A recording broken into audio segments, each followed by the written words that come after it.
15 अगस्त और ये कौन सी तारीख है? जब ये तारीख आए तो नाज किया करो। दुनिया जो चैन की सांस इस मुल्क में रहती है वो चैन हमारी। दुनिया ये जो सुकून की जिंदगी गुजार रही है वो देन हमारी है। अरे हिंद को नाज है जिस पर वो निशानी हम है। ताज और लाल किले के यहाँ पानी हम है। न घबराओ मुसलमानों, खुदा की शान बाकी है। अभी इस्लाम जिंदा है, अभी कुरान बाकी है। ये दुश्मन क्या समझते हैं जो अपने दिल में हंसते हैं? अभी तो करबला का आखिरी मैदान बाकी है। ये मुल्क जो चैन की सांस सो रहा है, चैन की नींद ले रहा है, ये चैन किसी और की नहीं, हम कलमा पढ़ने वाले मुसलमानों की। आपने देखा नहीं, थोड़े से जमाने पहले पहलगाम में एक हादसा हुआ। जब वो हादसा हुआ उसके बाद बयान आए। आपको और हमें मालूम था कि बयान अब किसके लिए आएंगे। वो सारे बयान हमारी और आपकी शान में थे, हमारी जो है शान में थे। बैठिए आप, बैठ जाइए आप। ये क्या तरीका हुआ? बैठ जाइए आप। हमारे यहाँ हालात ये हैं कि उस मौके पर कंडीशन ये हुई कि लोगों ने तरह तरह के बयान दिए। असल में उन्हें करबला के वाकया सुनने हैं। तो मैंने पहले ऐलान किया था कि मेरे बाद जो मुफ्ती साहब आएंगे उनको ये टॉपिक दिया गया है करबला का बयान सुनाने का, तो वो मेरे बाद आके पूरी तफसील सुनाएंगे। तो अब दो लोग दोनों सेम बात करेंगे तो मुझे लगता है कि वो मुनासिब नहीं रहेगी, इसलिए। वरना तो मैं करबला का बयान सुना देता हूँ। वो बोलिए नारे तकबीर। अगर कुछ बात बुलाना है तो आवाज बढ़ाना है। नारे रिसालत। जिसको जो नौकरी मिलती है वो इंसान वही नौकरी करता है। जो जिम्मेदारी मिली है वो बात कर रहे हैं। अब आपकी जिम्मेदारी है आवाज बुलंद करने की। नौजवानों बोलो नारे रिसालत। आवाज बुलंद हो, ठंडी आवाज ना पड़े। मुसलमानों खून ठंडा नहीं होना चाहिए। नारे रिसालत, नारे रिसालत। इश्क मोहब्बत, इश्क मोहब्बत। पहलगाम में थोड़े से जमाने पहले एक वाकया हुआ, और हुआ ये, आप मेरी तरफ तवज्जो रखिए, कोई मसला नहीं है। वो चाचा हमारे समझ नहीं पाए, हमारे बड़े बुजुर्ग हैं। असल में मेरे बाद मुफ्ती साहब आएंगे तो उनका ये मौजू है मुहर्रम का बयान। तो अब मैं भी वही सेम बात सुनाऊं तो मुझे लगता है कि मुनासिब नहीं है, इसलिए। वरना अगर मुझे ये मौजू मिला तो मैं बयान कर देता। बहरहाल मेरे सामने। और दूसरी बात ये है कि मेरी तारीख लेने वाले लोग, मैं आज के ऐलान भी कर दूं, मेरी तारीख लेने वाले लोग मेरी तकरीर सुनने के बाद ही तारीख लिया करें, क्योंकि मैं हालात पर बात करता हूं, मैं कौम की बात करता हूं, कौम को जगाने की बात करता हूं। जो सोना ही चाहते हैं वो मेरी तारीख न लें, जो जागना चाहते हैं, आईना देखना चाहते हैं, वही मेरी तारीख लें। मैं आईना हूं, दिखाऊंगा दाग चेहरे के, जिसे खराब लगे सामने से हट जाए। आज जरूरत इस बात की है, रसूलुल्लाह की इज्जत की बात आई, मेरे रसूल की अजमत पर कुत्ते भौंकते रहे, कोई मैदान में नहीं आया। बड़े बड़े नेता मंत्री अपने घरों में एयर कंडीशन रूमों में सोते रहे। हमने देखा वहीं बाज़ाब्ता महाराष्ट्र की सरजमीन पर एक मर्द कलंदर खड़ा हुआ और इतनी बड़ी रैली निकाली। रैली नहीं, रेला था, रेला। इतनी बड़ी रैली निकाली, दुश्मनों के कलेजे दहल गए। उस मर्द कलंदर ने रैली में कहा था, जो जान मांगोगे जान देंगे, जो माल मांगोगे माल देंगे, मगर ये हमसे कभी न होगा। नबी का चाहो तो। जिंदाबाद। जरूरत इस बात की है कि हुजूर की इज्जत की बात की जाए। हुजूर की इज्जत की बात, या रसूल अल्लाह, हमारी जानें, हमारे माँ बाप आपके कदमों पर कुर्बान। हमेशा सहाबा ने यही कहा, फिदा का अबी व उम्मी या रसूल अल्लाह, मेरे माँ बाप आप पर कुर्बान या रसूल अल्लाह। आज हालत क्या हुई, अब जरा सुनिए तवज्जो से। पहलगाम में हादसा हुआ, हम कड़े शब्दों में उसकी निंदा करते हैं और हुकूमत से मुतालबा करते हैं कि जिन्होंने ये जुल्म किया उन्हें गिरफ्तार करके फांसी की सजा दीजिए बरेली के चौराहे पर। हम आपके साथ हैं। जो जुल्म करने वाला है वो दहशतगर्द है, मगर ये भी समझ लीजिए जहां दहशतगर्द है वहां इस्लाम नहीं, और जहां इस्लाम है वहां दहशतगर्दी नहीं है। इसलिए कि मेरा इस्लाम दहशतगर्दी को हराम करार देता है। और रही बात, हमारे लिए बयान दिया गया, सोशल मीडिया पर मौजूद होगा, जाके सर्च कर लीजिएगा। कितने लोगों ने कहा कि ये कौम मुस्लिम इस मुल्क में कूड़ा है, कूड़ा। जब तक ये कचरा साफ नहीं होगा मुल्क में चैन नहीं आएगा। जब हमने ये जुमला सुना दिल को बड़ी तकलीफ हुई। हमने कहा जिस मुल्क पर इतरा रहे हो, जिस मुल्क की चीजों को देखकर दुनिया ने इस मुल्क को सोने की चिड़िया कहा, वो लाल किला हमने दिया, हमने दिया। वो कुतुब मीनार हमने दिया, हमने दिया। वो दिल्ली की जामा मस्जिद हमने बनाई, हमने बनाई है। फिर भी हमसे ये गिला है कि वफादार नहीं, फिर भी हमसे ये गिला है कि वफादार नहीं। अरे हम वफादार नहीं, तू भी तो दिलदार नहीं। आपको पहलगाम की सरजमीन पर मरने वाले नजर आए, गोली चलाने वाले नजर आए, लेकिन अपनी पीठ पर एक जवान को लेके दौड़ता हुआ, जान की परवाह किए बगैर, नाम और जात बिरादरी पूछे बगैर, अपनी पीठ पर सवार करके भागने वाला साजिद भट्ट नजर नहीं आया? उनके लिए मरने वाला सैयद आदिल हुसैन नजर नहीं आया? आपको इम्तियाज नजर नहीं आया? कैसे नजर आएगा जिसकी आंखों पर तासुब की ऐनक लगी हो? वो सच्चा कभी नहीं देख सकता है। हमने कभी हिमायत की पहलगाम की, पूरे मुल्क में देख लीजिए, जुमे के बाद, जलसे के बाद रैलियां निकली और हमने हुकूमत तक ज्ञापन पहुंचाए। कहा जिन्होंने ये जुल्म किया गिरफ्तार करके फांसी की सजा दो, ताकि दुनिया को पता चल जाए इस्लाम कभी दुश्मनों की हिफाजत की बात नहीं करता है।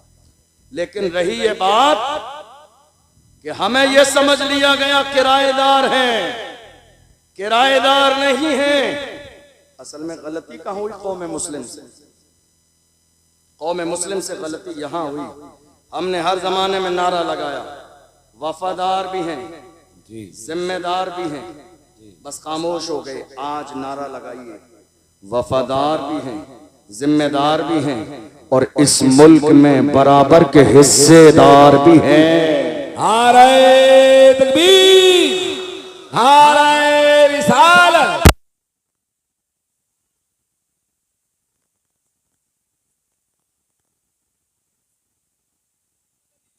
बराऊं शरीफ, नारे तकबीर।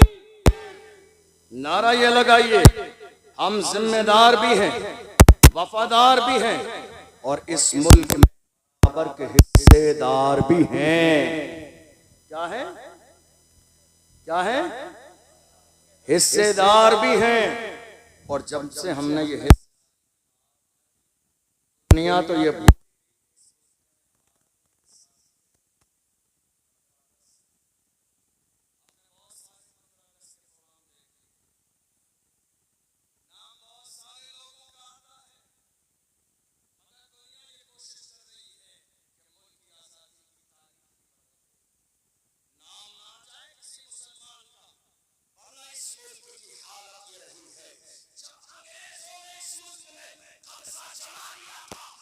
गुलामी की जिंदगी गुजार रहे थे, बड़े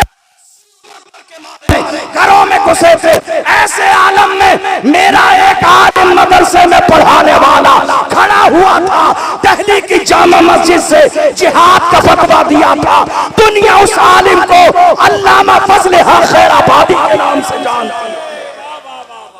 वो कोई और नहीं था, वो कोई और नहीं था, वो हमारा एक आलिम अल्लामा फजल हक खैराबादी ने अंग्रेजों के खिलाफ जिहाद का फतवा दिया। 15 अगस्त है तो सुन के जाइए, जिहाद का फतवा दिया। अब चूंकि हर जमाने में दलाली करने वाले कौम के दलाल सलामत रहे, पकड़वाना भी इनका काम है, जवानों की लिस्ट बनाना भी इनका काम है, आगे पहुंचाना भी इनका काम है, पकड़वाना भी इनका काम है, उनके माँ बाप को 50,000 बोलना भी इनका काम है, फिर रात के अंधेरे में तोड़ बट्टे कराना भी इनका काम है, आधे अपनी जेब में और आगे बढ़ा देना भी इनका काम है। जब ये हालत देखता हूँ तो मुझे याद आता है डॉक्टर राहत इंदौरी का वही शेर, लगेगी आग तो आएंगे घर कई जद में, यहाँ पे सिर्फ हमारा मकान थोड़ी है। कौम के दलालों ने दलाली की अंग्रेजों के पास जाके और बता दिया फजल हक खैराबादी ने तुम्हारे खिलाफ मुहिम चलाई है। कौम जाग गई है।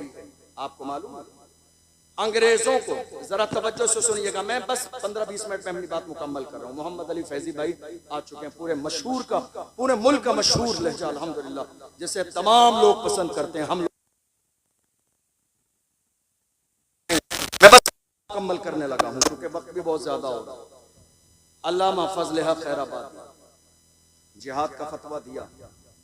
आपको मालूम है मुल्क में लोग इतने ज्यादा थे, तवज्जो है आपकी, लोग इतने ज्यादा थे मगर अंग्रेजों को डर, जुमले पे गौर कीजिएगा, अंग्रेजों को डर भीड़ से नहीं आलिमों से था। अंग्रेजों को डर पब्लिक की भीड़ से नहीं था, आलिमों से था। वो जानते थे आलिमों की जबान में आज भी वही तासीर है। लोग भीड़ जमा करते हैं 500-500 के नोट रात के अंधेरे में बांटकर, मगर ये मोहम्मद अरबी के गुलाम है, जहां चले जाते हैं हजारों का मजमा आ जाता। अंग्रेज ये बात जानते थे। उन्होंने अल्लामा फजल हक खैराबादी को गिरफ्तार किया, कोर्ट में पेश किया जाने लगा।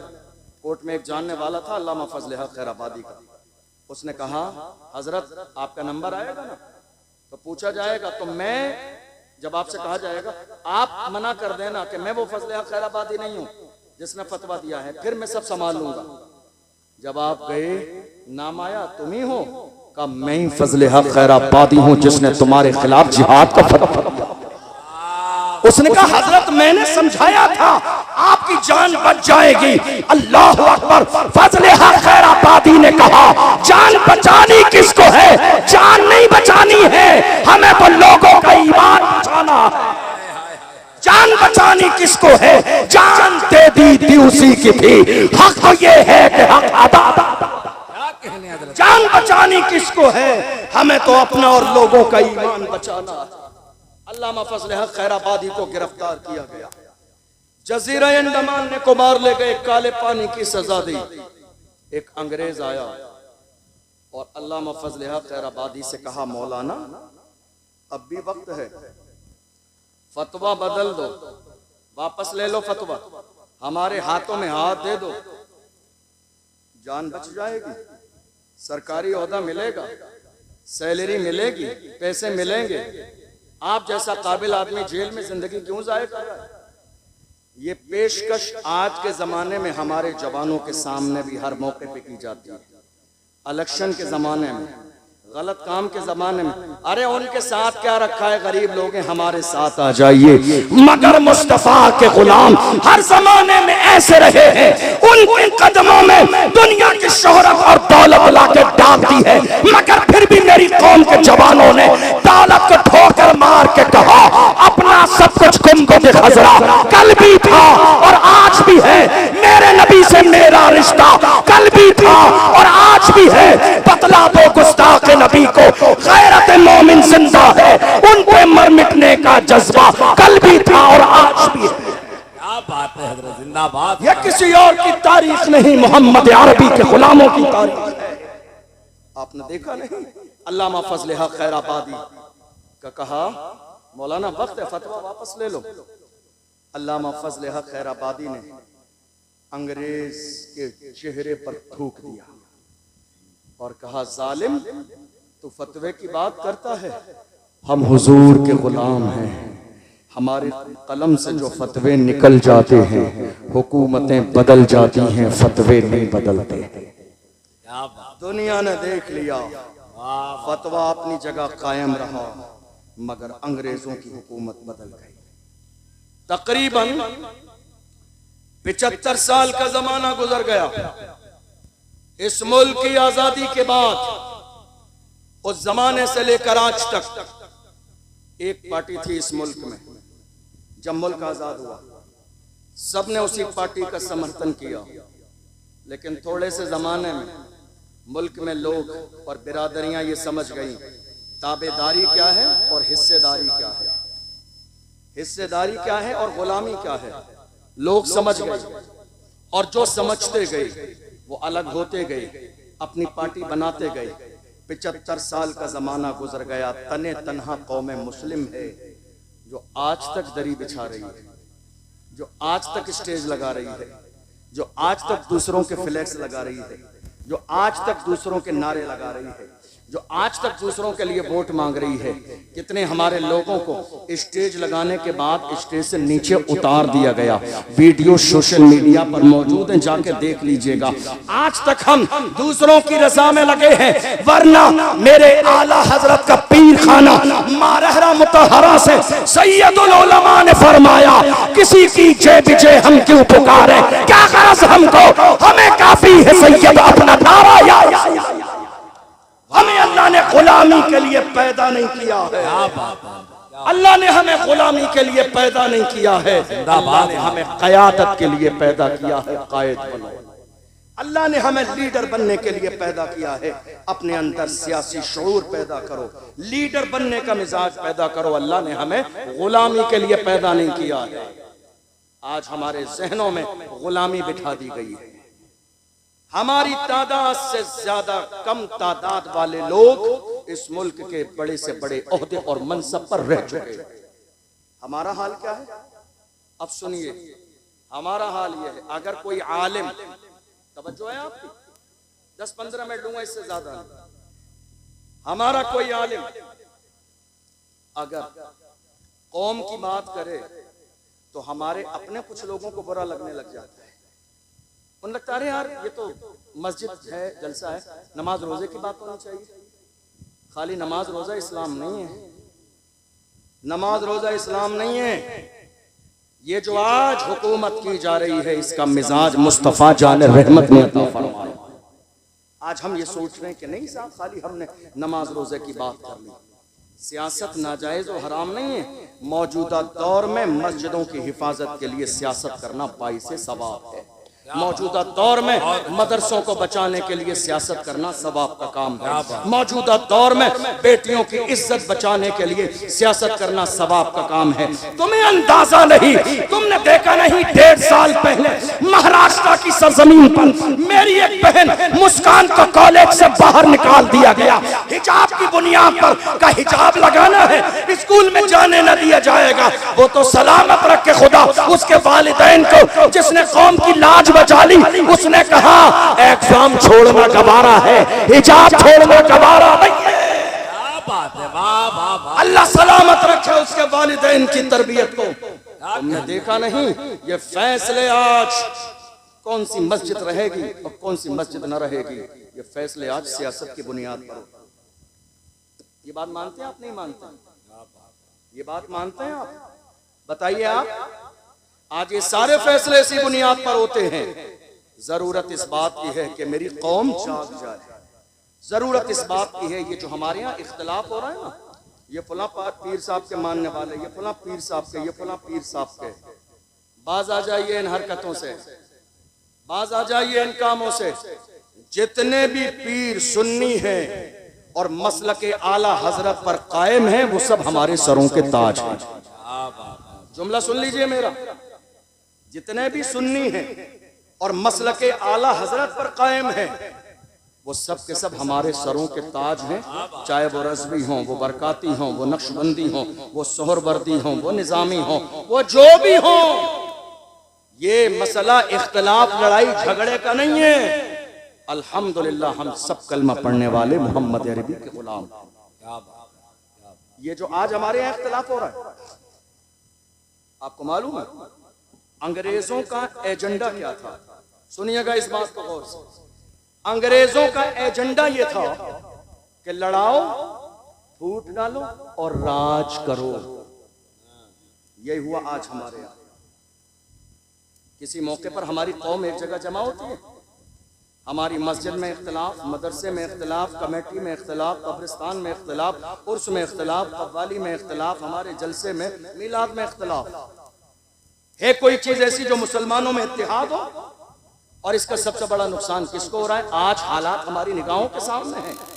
आप जानते हैं चोर क्या करते हैं, दुश्मन क्या करते हैं? पहले आपस में लड़ाते हैं, आपस में लड़ा के हमारी ताकत को बखेर देते हैं कई जगह, फिर जाके एक एक पर हमला करते हैं और सफेद हस्ती से मिटा देते हैं। आज यही तो हो रहा है। हमें लड़ाने की कोशिश की जा रही है, उसका पीर ऐसा है, मेरा पीर ऐसा है, इसका पीर ऐसा है। याद रखिएगा, पीर साहब बाद में है, रसूलुल्लाह की जात पहले है, अबू बकर सिद्दीक की जात पहले है। हमने रसूलुल्लाह का कलमा पढ़ा है, मेरे नबी की जात नुक्ते इत्तेहाद है। जो रसूलुल्लाह को मानने वाला है वो हमारे सर का ताज है। हम मोहम्मद अरबी के मानने वालों को अपना भाई समझते हैं। अल्लाह का कुरान कहता है इन्नमल मोमिनून इख्वा, तमाम कलमा पढ़ने वाले आपस में भाई भाई। क्या बात, ये मिजाज किसने दिया? इस्लाम ने। वाह। मुझे याद आता है सलाहुद्दीन अय्यूबी का एक जुमला, नाम सुना है आपने? नाम सुना है? जरा एक बार लेके बताइए। उस मर्द का नाम लेने से खून में गर्मी आ जाती है। सलाहुद्दीन अय्यूबी, आपको पता है रसूलुल्लाह की नामूस की बात आई तो व्हील चेयर पे बैठने वाला भी मैदान में आया। कौन? व्हील चेयर पे बैठने वाला जिसके अमामे का अंदाज भी निराला है, जिसके बात करने का अंदाज भी निराला है, जिसके गुफ्तगू करने का अंदाज भी निराला है। वो कुरान पढ़े तो पढ़ता जाता है, हदायत के बख्शिश पढ़े तो पढ़ता जाता है, फारसी के अशार पढ़े तो पढ़ता जाता है। वो मर्द कलंदर जिसने फैजाबाद के धरने में दिसंबर की सर्दी में वबांगे दोहल कहा था, उन्हें जाना, उन्हें माना, न रखा खैर से काम, लिल्लाहिल हम्द में दुनिया से। वो मर्द कलंदर जिसे दुनिया दबा न सकी है, अल्हम्दुलिल्लाह वो शेर भी हमारे पास है। मगर हैरानी की बात क्या है, हमें बांट दिया गया। हुआ क्या?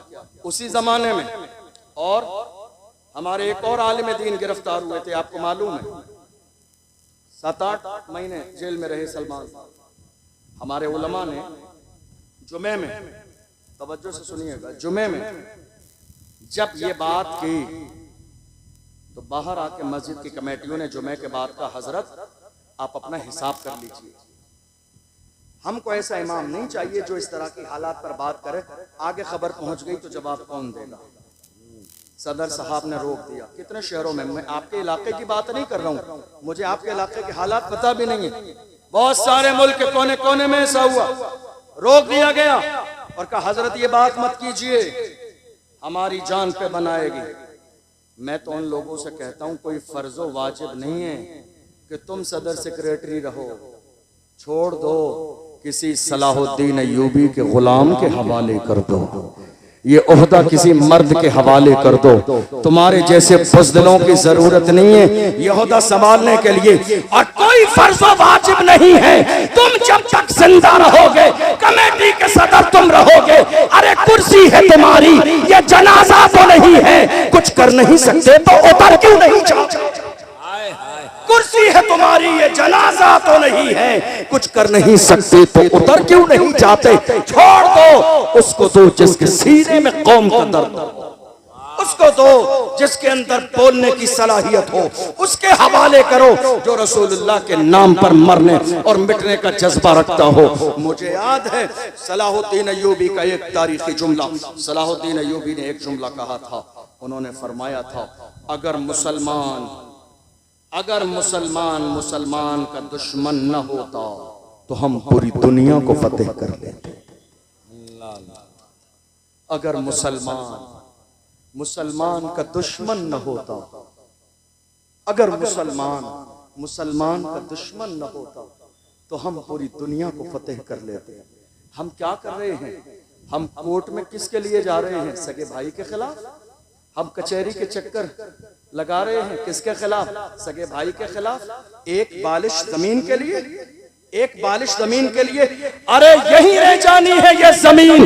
बड़े बड़े सूरमा आए और चले गए, जमीन यही है। फिरौन की दौलत काम ना आई, कारून का खजाना काम ना आया, शद्दाद की जन्नत काम ना आई, हामान का रोबो दबदबा काम नहीं आया। बाकी रहने वाली मेरे रब की जात है। किसी ने कहा था आगाह अपनी मौत से कोई बशर नहीं, सामान 100 बरस का है बल्कि खबर नहीं। सलाहुद्दीन अय्यूबी का जुमला सीने में लेकर जाइए। फरमाया अगर मुसलमान मुसलमान का दुश्मन न होता तो हम पूरी दुनिया को फतेह कर लेते। आज मुसलमान ही मुसलमान का दुश्मन है। ऐ मेरे अजीजों, ये सीने से दुश्मनी खत्म कर दो, ये गुरूर खत्म कर दो, ये तकब्बुर खत्म कर दो। किस बात का तकब्बुर है? मिन्हा खलकनाकुम व फीहा नुईदुकुम व मिन्हा नुखरिजुकुम तारतन उखरा। मिट्टी से पैदा किया गया, मिट्टी में ही जाना है और मिट्टी से ही दोबारा उठाया जाएगा। गुरूर किस बात का है? तकब्बुर किस बात का है? गुरूर करने से पहले ये सोचा करें हमारी पैदाइश कैसे हुई है। बुजुर्गों ने फरमाया, खुद हुजूर का फरमान है। इमाम गजाली फरमाते हैं मुकाशिफतुल कुलूब के अंदर हदीस कोट की, फरमाया जब गुरूर और तकब्बुर आए तो कब्रिस्तान के चक्कर लगाओ, बारिश के मौसम में जाके बड़े बड़े सूरमाओं की कब्रें खुली पड़ी होंगी, पानी उनके अंदर घुस चुका होगा, तुम्हें अंदाजा लग जाएगा ये कब्रिस्तान है, यहाँ हुकूमत तुम्हारी नहीं मेरे रब की चलती है। गुरूर किस बात का है? तकब्बुर किस बात का है? नहीं मेरे अजीजों, आपके सामने मैं हाथ जोड़ के जा रहा हूँ, छोटा भाई समझ के जरा सा ये बात मान लीजिएगा। जिस तरह के भी इख्तिलाफ हैं खत्म कर दीजिएगा। हुजूर हाफिज मिल्लत ने फरमाया इत्तेहाद जिंदगी है, इख्तिलाफ मौत है। इत्तेहाद जिंदगी है, इख्तिलाफ मौत है।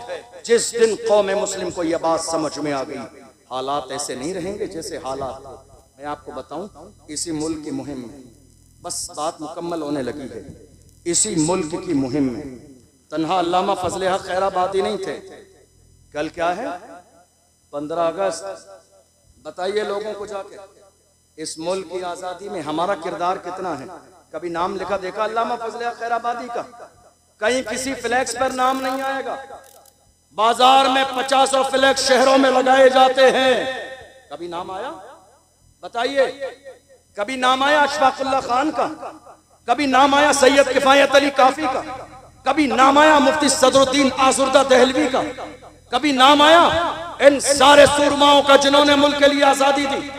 हालत ये थी, अशफाकुल्लाह खान को जब अंग्रेजों ने गिरफ्तार किया, फैजाबाद की जेल में है अशफाकुल्लाह खान, उनके जिस्म को जलाया जाता है और जब जिस्म जल जाता है अंग्रेज नमक लगा रहे हैं। जिस्म पर जले पर जब नमक लगाया जाता है इंसान सिसकता है, बिलकता है। हालत ये हो रही है अशफाकुल्लाह खान की, मगर ऐसे आलम में भी अंग्रेजों को ललकार के कह रहे हैं सरफरोशी की तमन्ना अब हमारे दिल में है, देखना है कितना बाजुए कातिल में है, वक्त आने पर बता देंगे तुझे ये आसमां, हम अभी से क्या बताएं क्या हमारे दिल में। जेल में फांसी दी गई अशफाकुल्लाह खान को फैजाबाद की, मगर अशफाकुल्लाह खान मुस्कुराते मुस्कुराते मुस्कुराते मुस्कुराते फांसी का फंदा तो चूमा। वो जानते थे जो हक पर होता है वो जिंदा रहता है। एक आखिरी बात और सुनिए, इस मुल्क के लिए एक बड़ी कुर्बानी किसकी है मालूम है? जब हम ये देखते हैं कोई शख्सियत बहुत बेबाक है तो हम ये गौर करते हैं कि इतना बेबाक बोलने वाला बंदा, इसका बैकग्राउंड बहुत मजबूत होगा। ऐसा है या नहीं भाई? इतना बेबाक बोल रहा है। मौलाना इमरान साहब कौम के मसले को लेकर बरेली शरीफ से लेकर इनका दायरा है रजा एक्शन कमेटी का लखनऊ तक, वहां तक कौम के लिए बेबाक बोलते हैं। बैकग्राउंड देख लीजिए तो खानदान आला हजरत पीछे खड़ा हुआ है, हुजूर अदनान मियां पीछे खड़े हुए हैं, हुजूर हसन मियां किबला सरपरस्ती फरमा रहे हैं, हमारा मरकज सरपरस्ती फरमा रहा है। तो जब बैकग्राउंड मजबूत होता है तो इंसान बेबाक होकर बोलता है। हमने देखा मुल्क की आजादी में एक बड़ा नाम है तारीख में, अल्लामा सैयद किफायत अली काफी। कौन? किफायत अली काफी बेबाक बोल रहे हैं। जरा पीछे देखिए शजरा के बारे में कौन है ये? डर नहीं, खौफ नहीं, इतना बेबाक बोल रहे हैं। अब जब देखा शजरा मिलाते गए, शजरा जाके मिला करबला में मेरे आका हुसैन से। हम समझ गए ये हुसैन का शहजादा है, अब डरेगा नहीं, ये दबेगा नहीं, ये छुपेगा नहीं, कदम डगमगाएंगे नहीं, पीछे हटेगा नहीं। अल्लामा सैयद किफायत अली काफी को मुरादाबाद के चौराहे पर अंग्रेजों ने फांसी का फंदा गले में डाल दिया। रमजान का महीना है, असर और मगरिब के दरमियान का वक्त है। फांसी का फंदा गले में डाल के अंग्रेजों ने कहा था बताओ कोई आखिरी ख्वाहिश हो, तो किफायत अली काफी ने कहा था मेरी आखिरी ख्वाहिश जानना चाहते हो तो सुनो, कोई गुल बाकी रहेगा न चमन रह जाएगा, पर रसूलुल्लाह का दीने हसन रह जाएगा। अतलसो कमखात की पोशाक पर नाज़ा न हो, इस तने पे जान पर खाकी कफन रह जाएगा। हजरत जिंदाबाद। ये कुर्बानियां हैं, ये कुर्बानियां हैं हमारे बुजुर्गों की, तब जाके ये मुल्क आजाद हुआ है। किराएदार नहीं हैं, जिम्मेदार भी हैं, वफादार भी हैं और बराबर के हिस्सेदार भी हैं। जब पड़ा वक्त चमन पे तो लहू हमने दिया, जब पड़ा वक्त चमन पे तो लहू हमने दिया। आज कहते हो कि गुलशन में तेरा काम नहीं, अरे हम भी तामीर वतन में है बराबर के शरीक। दरो दीवार अगर तुम हो तो बुनियाद है हम, दरो दीवार अगर तुम हो तो बुनियाद है हम। और जवानों तुम्हारे सीनों में जो खौफ है निकाल दो, मौत सिर्फ एक बार आनी है और वो भी अल्लाह के हुक्म से आनी है। रसूलुल्लाह की इज्जत पर समझौता नहीं किया जाएगा। हर चीज पे समझौता हो सकता है, मुझे गाली दो चलेगा, मेरे घर वालों को गाली दो चलेगा, मगर रसूलुल्लाह की शान में गुस्ताखी करोगे बर्दाश्त न किया जाएगा। जवानों अपने सीने से खौफ निकाल दो और याद रखो हमारी तारीख रही है। बगदाद मोहल्ला की सरजमीन पर एक बारगाह है, इमाम मूसा काज़िम रज़ी अल्लाहु अन्हु जिनका ताल्लुक अहले बैत से है। खलीफा के दरबार में जब उन्हें बुलाया गया था बेइज्जत करने के लिए, भरे मजमे में सामने खड़ा कर दिया गया। इमाम मूसा काज़िम को सामने खड़े हैं, उसने कहा तुम रसूलुल्लाह की औलाद हो एक मूसा काज़िम, मगर इतने आलीशान जूते पहन कर आए हो, इतने आलीशान जूते पहनकर भरे मजमे में जलील करना चाहता था। सुनिए ईमान को जिला बख्शने वाला जवाब। इमाम मूसा काज़िम ने देखा तो ललकार के भरे मजमे में कहा ओ जालिम, हम मुस्तफा के गुलाम अपने पैरों में आलीशान जूते इसलिए पहनते हैं ताकि तुम जैसों की नजर हमारे जूतों पर रहे, तुम्हारी नजर हमारे जूतों पर रहे। तुम इस काबिल नहीं हो कि मुस्तफा के गुलामों की पेशानी दे। हमारी शान जूते इसलिए पहनते हैं ताकि तुम जैसों की नजर हमारे जूतों पे रहे, तुम जैसों की नजर हमारे जूतों पे रहे। तुम इस काबिल नहीं हो कि हमारी पेशानी दे। बहुत अच्छा। किसी और के तेवर नहीं, कलमा पढ़ने वाले मुसलमानों के तेवर थे। आज हालात बदल गए हैं, कंडीशन बदल गई है, अंदाज बदल गया है। मेरी कौम के जवानों ने जब से अपनी जवानी को अय्याशियों की दहलीज पर लगा दिया है, कौम दिन ब दिन कमजोर होती जा रही है। मेरी कौम के जवान रात के अंधेरे में मोबाइल पर अय्याशी और जिना कर रहे हैं। कौम दिन ब दिन कमजोर होती चली जा रही है। जवानों, अल्लाह ने तुम्हारी आंखों में नूर, रात को इंटरनेट पर जिना के मनाजिर देखने के लिए तुम्हारी आंखों में नूर नहीं दिया, तुम्हारी आंखों में नूर गुंबदे खजरा देखने के लिए दिया है। किसी आशिक ने कहा था उन्हें न देखा तो किस काम की है ये आंखें कि देखने की है सारी बहार आंखों में। जिस कौम के जवान अय्याशी में मुब्तला हो जाए उस कौम की हिम्मतें जवाब दी जाती है। गुलाम हो तो जमाने से कहो मोहम्मद अरबी के गुलाम किसी भी दौर में न कमजोर थे, न आज कमजोर हैं, न सुबह कयामत तक कमजोर रहेंगे। पूरी दुनिया के सामने सीना से पर होके खड़े हो जाइए। जिस दिन कौम के जवान अगली वाली सब में खड़े हो जाएंगे, किसी बुज़दिल में इतनी जुर्रत और हिम्मत नहीं जो मेरे नबी की शान में गुस्ताखी कर सके। क्या बात है। नारे तकबीर, नारे रिसालत, फैज़ाने औलिया इकराम, ऑल इंडिया शहीद आजम कॉन्फ्रेंस हजरत अल्लामा अशरफ जिलानी साहब किबला जिंदाबाद। तकरीर मुकम्मल हो गई मेरी, लेकिन अब चलते चलते एक बात और सुन लीजिए। हमारे यहाँ ये पैगाम देकर जा रहा हूँ, कान जरा मजबूत कर लीजिए। क्या कीजिए? कान मजबूत कर लीजिए। ये अफवाहों का दौर है। आपके कानों तक इतनी अफवाहें आएंगी, सगे भाई से भी आपको बदजन कर दिया जाएगा। असल में हुआ ये कि हमारे यहाँ कौम के हालात इतने बुरे थे, देखकर एक मर्द मैदान में निकला कौम के लिए आवाज उठाने वाला। तो दुश्मनों को खबर मिल गई, और वो दुश्मन पहले से जानते थे कि इसके ना जुमले का कोई मुकाबला है, ना इसके अंदाज का कोई मुकाबला है, ना इसकी जबान का मुकाबला है। इसीलिए डर था दुनिया को कि कहीं कौम मुस्लिम उस मर्द मैदान के साथ मिल न जाए और एक बड़ी ताकत न जमा हो जाए। इसी बुनियाद पर हमारे जहनों में ये शक डाल दिया गया, ये तुम्हारा नहीं हमारा है। आज के ज़माने में देख लो, पूरे मुल्क में, मैं सबकी बात कर रहा हूँ, मैं किसी पार्टी की बात नहीं कर रहा हूँ, सबकी बात कर रहा हूँ। हमारे रसूल की अजमत पर बात आई, किसी ने एक जुमला बोला?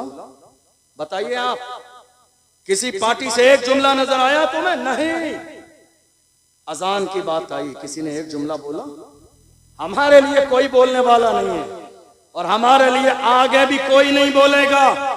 हमारे लिए आज बोलने वाला मुल्क में एक ही है, एक ही है। बात अजान की हो, बोलने वाला एक ही है। बात नमाज की हो, बोलने वाला एक ही है। बात नामुस रिसालत की हो, बोलने वाला एक ही है। बात तबरेज़ अंसारी की हो, बोलने वाला एक ही है। बात पहलू खान की हो, बोलने वाला एक ही है। बात आसिफा की हो, बोलने वाला एक ही है। बात सीए और एनआरसी की हो, बोलने वाला एक ही है। बात वक्फ बिल की हो, बोलने वाला एक ही है। वो एक ही मर्द है जिसने पार्लियामेंट में बिल फाड़ दिया। वो मर्द कलंदर जिसके सर पे नक्श नाले ने मुस्तफा की टोपी मौजूद है।